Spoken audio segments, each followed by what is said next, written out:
Good morning. It is the end of August.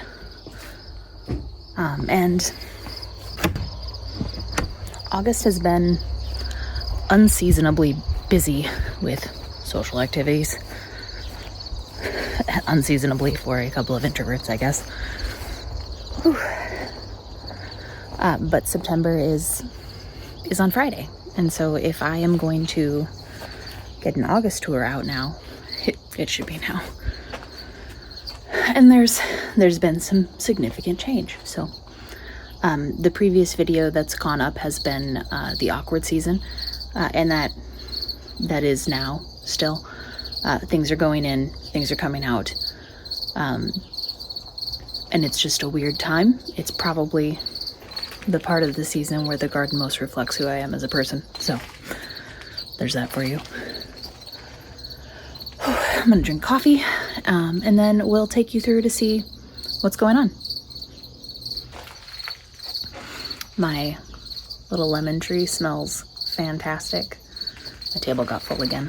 Seems to be a ongoing experience for me. But I've got 2 lemons for me. So I've got that guy, and I've got itty bitty guy back here. But the flowers on this smell amazing. Watermelon is getting a little out of hand here. I've got, I think, 2. I've got that guy and his bigger friend over in the walkway. My peas for the tall telegraph up here, I don't think those are pea shoots. Those don't look right. So this might not have worked for those. But the sugar snap magnolia are having a great time. So that's good news. And then inside I've got my garlic chives, my noodle bean plant, and the watermelon are sharing this trellis. And I pulled out the okra. I added fresh compost mixed with leftover peat moss and perlite in here, and then I just shoveled everything around. Frank's Iranian, I need to trellis. I pulled out one of the German pink stalks because it was completely done with tomatoes. I have topped all of the tomatoes so they can focus on ripening what they have, and then I'll pull those out as well so that I can get this bed going with like broccolis and Brussels sprouts and all of those things. And then I've got a few tomatoes ripening, some back there. I think the most consistent producer for me this year has been the Cherokee Purple. So this guy and his friend up here. But the German pinks, every time I get those, they're just this startlingly beautiful color. I might be wrong. These Glacier tomatoes also produce quite a bit, but they were not all sizable like I was hoping for.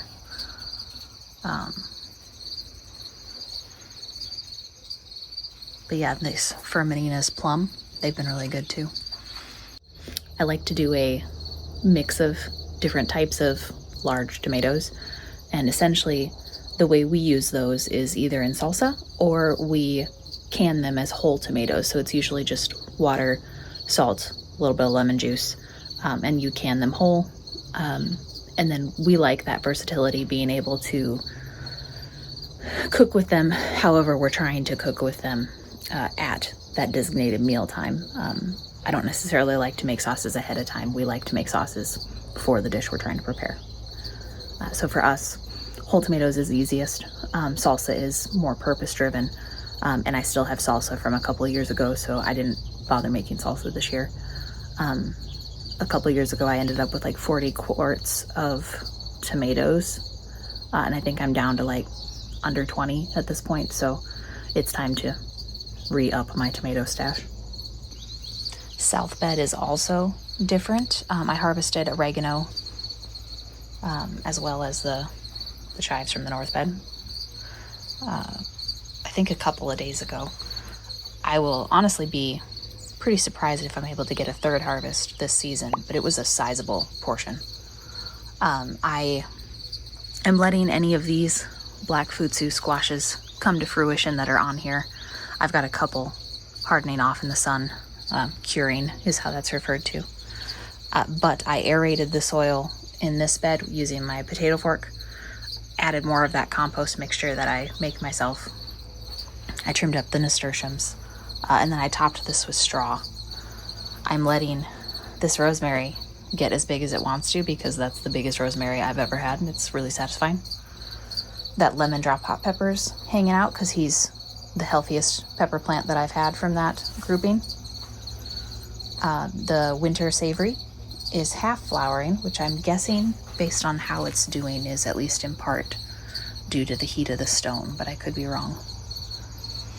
And then I've got a couple brown jalapeno plants, which have some pest pressure. Not a whole lot. Not enough for me to be super worried, but I did take down the pink banana squash. I've got those sizable toddler-sized pink banana squash, which is not an approved weights or measures system. I haven't taken out these jigsaw hot peppers. What I might do is when it's time to flip the whole bed, I'll just cut off the peppers at the base and hang these upside down so that they can finish ripening. But then this nasturtium is still going gangbusters. The rose is still beautiful. I've taken measurements. I intend to replace this shelf. This weekend is Labor Day, and so I'm intending to do labor around the house and garden. Because we've had uncharacteristically busy weekends, I haven't, and I got a puppy.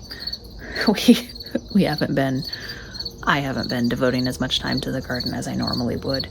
And so I feel more behind compared to how I've been or how I started the season.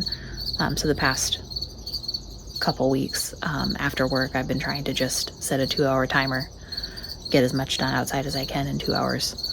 Some nights I only have an hour, but it's more time than if I just sat on the couch or something. So last night I was able to finish the beds in here, getting them topped off with more nutritious soil compost situation. Tonight I'll need to harvest out in the main garden, which is where we'll go next. I'm trying this leftover remnant of cattle panel trellis here. I have a clematis on the corner of the greenhouse that was just planted this fall, so I don't expect him to take over quite yet, but maybe next year. So that black mini trellis is the marker for the clematis that I purchased, and it's a pretty purple flower, and I'm hoping that next season he'll just jump up that. This is a Chinese aster, which is now in his full glory. I think it's the Janina. It's a salmon Janina. I was looking forward to him. Asters flower in the fall, so seeing asters flowering is a good reminder of the season change, even if you've got days that are fluctuating up in the 90s. The cosmos, the pink ones back here, have been a real winner this season. And whenever people come over to look at the garden, it's one of the things that is most impressive. They've certainly gotten my attention this year. And then it's really satisfying when I come home to see a bunch of bees all over them. A couple days ago, I harvested all the garlic from this bed. So now we're just left with strawberries and chives, which are the things that I want to naturalize right here. So that was satisfying as well. More progress there. My corn that I'm growing for popping is starting to look a little ragged. Because I'm growing this too dry to use for popping, I haven't really hurried along. I haven't noticed any huge pest pressure for that. My autumn frost squashes are still going strong. Some of them have that beautiful gold color. So those all harvest as soon as the stem looks a little bit sturdier, and I will finish letting them cure in the sun.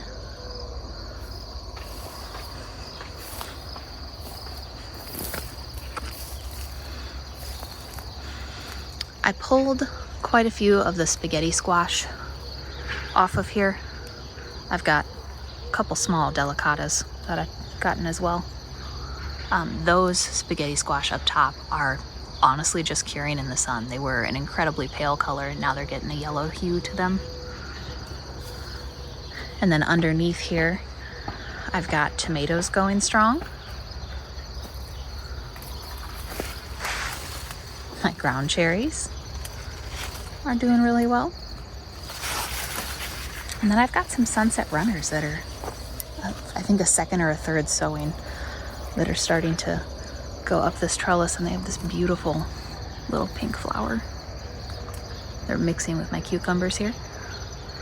I'm still getting several silver slicers. I did pull the silver slicers that were in the greenhouse, but the ones outside are still doing really well, going strong. I'm gonna have to take my little vegetable tape and tie those up a little bit better. My Nutter Butter butternut also seems to be getting a second wind. When you see how healthy that green growth looks. Outside tomatoes are doing pretty well as well. Ooh, I don't think I even noticed this squash is falling down. I'm gonna have to tie that up as well. Last night I planted out some of the little seedlings from inside the greenhouse. So I've got the Linux oak leaf lettuce. I've got a baby Celtis that might not make it, as well as a little spinach that might not make it. But fall garden is always a little bit of a gamble, in the sense that the weather could turn either direction. Particularly in today's climate, it's difficult to tell.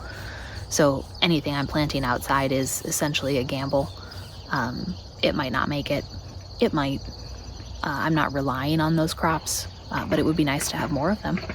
So hopefully your fall garden is able to produce something for you as well, and we'll all just keep our fingers crossed.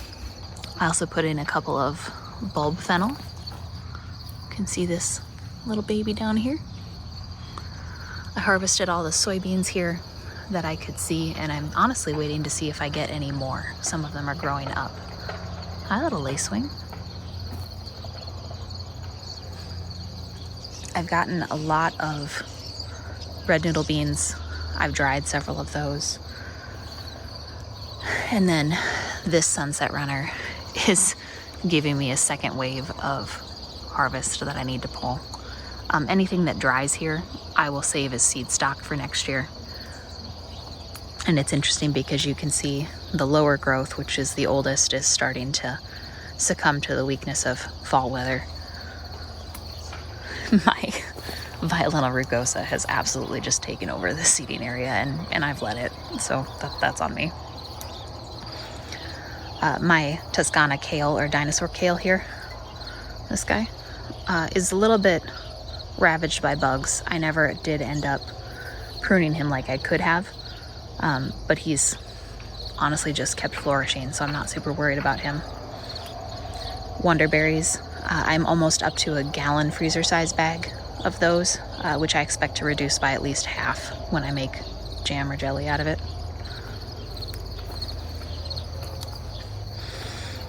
This is, I think, still the showstopper bed for me. He's leaning a little bit this direction, mostly because I think I ripped out the beans here. But the cosmos and the tobacco jasmine and the dill and the holy basil in here have been delightful. The dill I should definitely stake up, though, because he's blocking my path. But my bush delicata is falling into the walkway as well. I've been harvesting basil and chard. So chard is tucked in this corner. The shade is helping him stay nice and healthy in the summer heat. And then I've got varieties of basil tucked back underneath here next to the tomatoes, as well as alyssum, little white flowers there. And then I've got I think my second or third sowing of beans here that are going up. Which are you? Silver cloud. So those are for drying. So we'll let those just keep going. The purpose of planting the alyssum in there is to help draw in pollinators. Its growth in the understory of what I think of as my vegetable forest. And the basil and tomatoes are common companion plants. They are typically things that do well together. They also taste really well together. And so having them almost like stadium seating, where you have the alyssum and then you have the basil and then you have the tomatoes. So those are a nice way to use all of the space, and then cater to things that I like as well as things that these like. So I'll be coming out tonight to harvest all of these cherry tomatoes. There's quite a few over on that side too.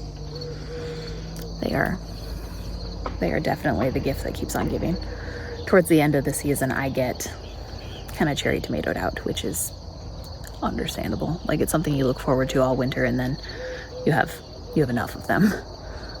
But I think the best way I found to preserve the cherry tomatoes is I put them on a roasting pan with a bunch of olive oil, whatever herbs you prefer. I tend to do basil, sometimes basil, thyme, a little bit of rosemary, whatever sort of flavor you're hoping to get from this.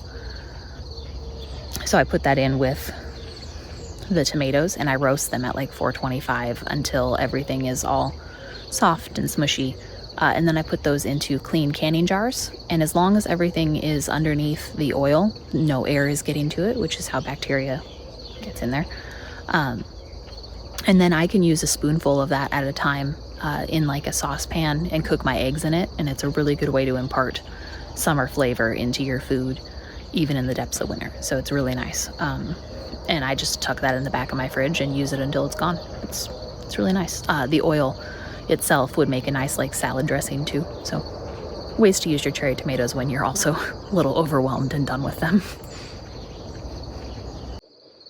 My good mother Stallard beans. I've been looking forward to these. They're beautiful. They've got little flowers going, so those will become the beans. Those are also for drying, so it's good that those are going now. Same thing on this side with the cherry tomatoes up top in the canopy layer, and then the basil in what I think of as the shrub layer, and the alyssum down at the bottom. These, as always, are weeds. I'll get to those in one of my 2-hour segments I've been allotting myself. And then this should be sesame. I did a second sowing of sesame and just put that down here in the space I had. I've been harvesting this basil for tea. This Long Island cheese is absolutely losing his mind.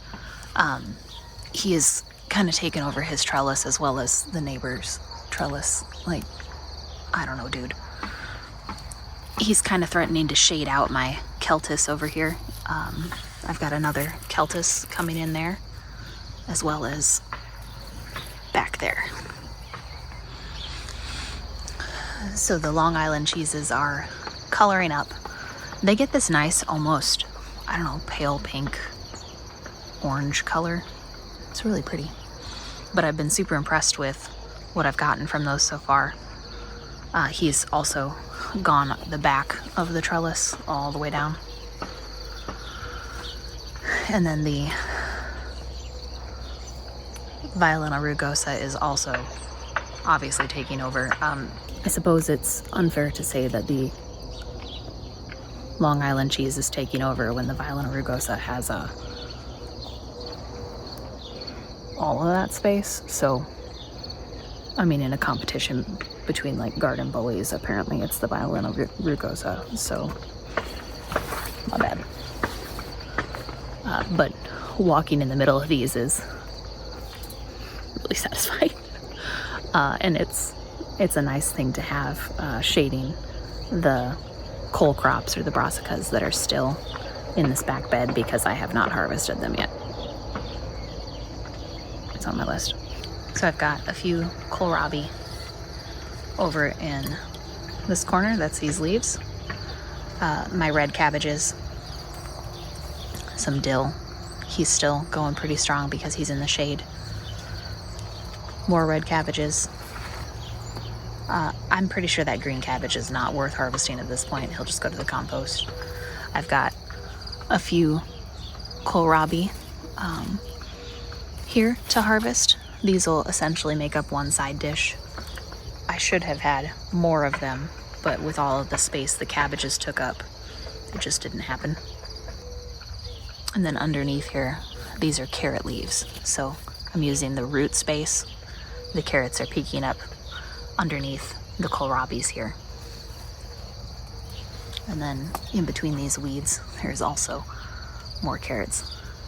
This is the point of the gardening season, I think, where most gardeners are tired because it just keeps going. And it's a lot of effort throughout the months. So while we're all still excited, we're all like, okay, we're almost there, which includes me. The herb circle, still looking pretty good.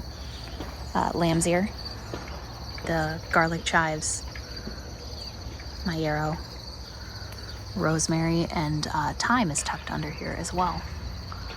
And then the chamomile, I'm pretty sure, is just sort of petering out, but I've got quite a few of those, so I'm certainly not mad about it. My lemon bee balm. I wasn't really sure about the lemon bee balm because the photos of the flower heads didn't really sell me on them.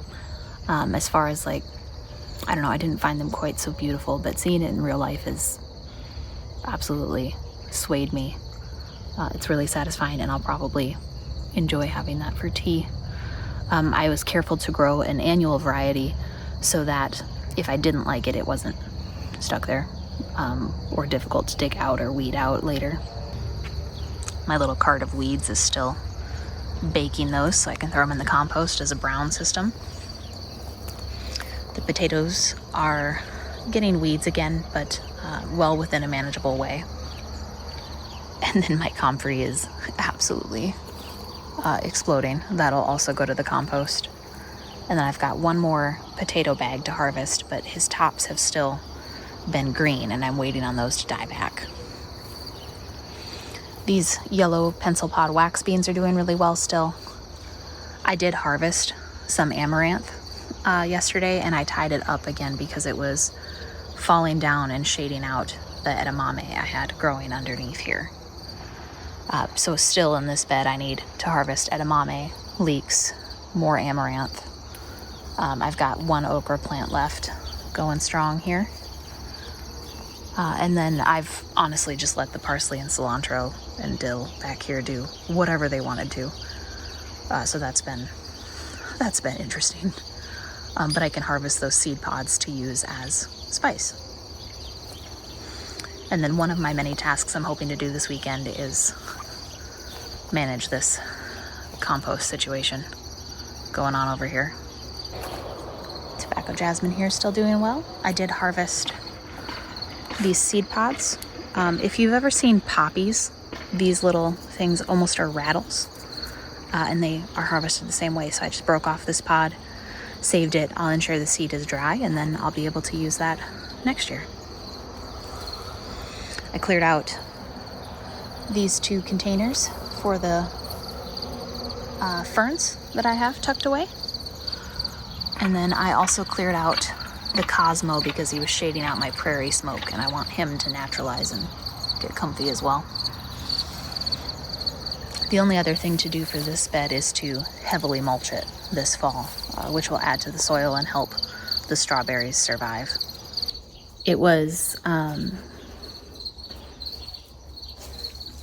almost easy to talk myself out of wanting to do an August tour because everything feels so in flux. But I think it's kind of important to know your garden won't always be like Pinterest worthy or Instagram worthy, or maybe not to everybody else, but to you, whatever you prefer to think of that as. But it's not as full and lush as I would like in a lot of places, as evidenced by the empty beds in the greenhouse. But now is the time to be doing that. And so I think it's a good example for you to be able to see what it looks like throughout the seasons, using the tours as markers or the blogs or whichever you want to use to think about it that way. But there's absolutely still a lot going on. It's just not as full as it is in like July. So thanks for coming along with me on the August garden tour. And I will see you in September, and we'll see how much more has shifted into fall season. And I